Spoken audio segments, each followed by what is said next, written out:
marko adigaa leh oo cidna kaama xigto samayso waddo aad u marto magaaladaada.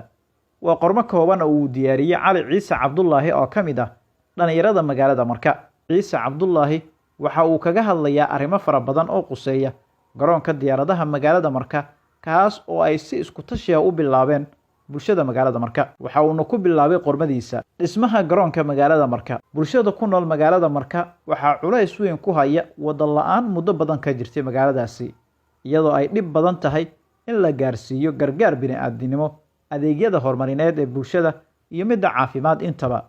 Waayihii ugu dambeeyey waxaa socday dadaallo lagu raadinayo dhismaha garoonka Marka, taas oo ay dadka bulshada go'aansadeen inay dhistaan baahi loo qabo darteed. Waxaa bilowday shaqada garoonka iyadoo la baneeyay qaar ka mid ah dhulkii loogu talagalay in lagu dhiso garoonka, laakiin ugu dambeyn waxaa la ii sheegay inay shaqadu u istaagtay sababo dhaqaale yari iyo inaysan jirin gacan maaliyadeed oo garoonka dhista. Talada aan u soo jeedin doono dhammaan bulshada, siyaasiyiinta iyo maamulka degmada waxaan ku soo koobayaa 3 arrimood oo aan isleeyahay waa macquul oo waxaa lagu heli karaa ilo dhaqaale ama garab istaag bulsho, dowlad iyo midda beesha caalamka. 1. Wacyigelin dhanka bulshada ah. Magaalada waxaa ku nool ama ka soo jeeda bulsho aad u ballaaran oo ku kala nool qaybaha kala duwan ee dalka iyo dibaddiisa. Dadka qaarkood ayaana ka warqabin dhismaha garoonka diyaaradaha iyo heerka uu maanta marayo. Iyada oo laga duulayo arrintaas, waxaa muhiim ah in la helo wacyigelin xoog leh oo looga faa'iideysto gaarsiinta baahida ka jirta degmada ee garoon la'aanta ah, fariin u dirista dowladda iyo hay-adaha deeq-bixiyaasha ah ee Soomaaliya jooga iyo safaaradaha caalamka ee uu fadhigoodu yahay Muqdisho. Arrintaasna waxaa loo marin doonaa baraha bulshada iyo ilaha kale ay bulshadu wax ka maqasho. 2. Dhismaha guddi dhaqaale aruurin ah. Shaqo walba oo la qabto waxaa asal u ah dhaqaale.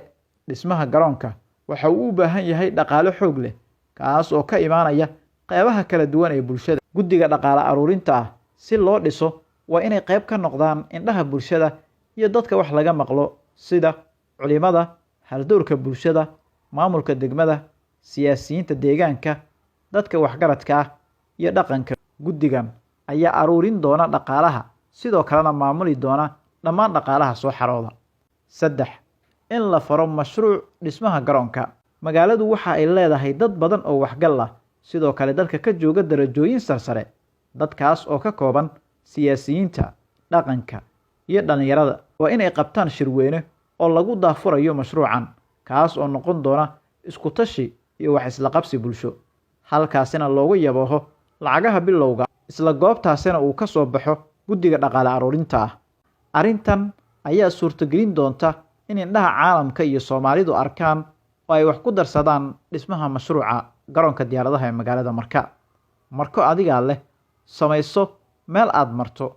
Magaalada Marka ee xarunta gobolka Shabeellaha Hoose, bulshada ku nool waxa ay qaab isu tashi ah ku bilaabeen garoon diyaaradeed oo horey u iclaamiyey Allah u naxariistee duqii caasimadda gobolka Shabeellaha Hoose. Hawshu waxaa halkeedii ka sii waday taliyaha nabad sugidda degmada Marka ahna gudoomiye ku-xigeenka amniga Maxamed Sheekh Xasan. Dadaallo fara badan oo uu geliyey garoonka meel fiican ayuu gaarsiiyey, laakiin waayadii ugu dambeeyey dhaqaale darre soo wajahday awgeed waxaa istaagay gebi ahaanba shaqadii garoonka ka socotay.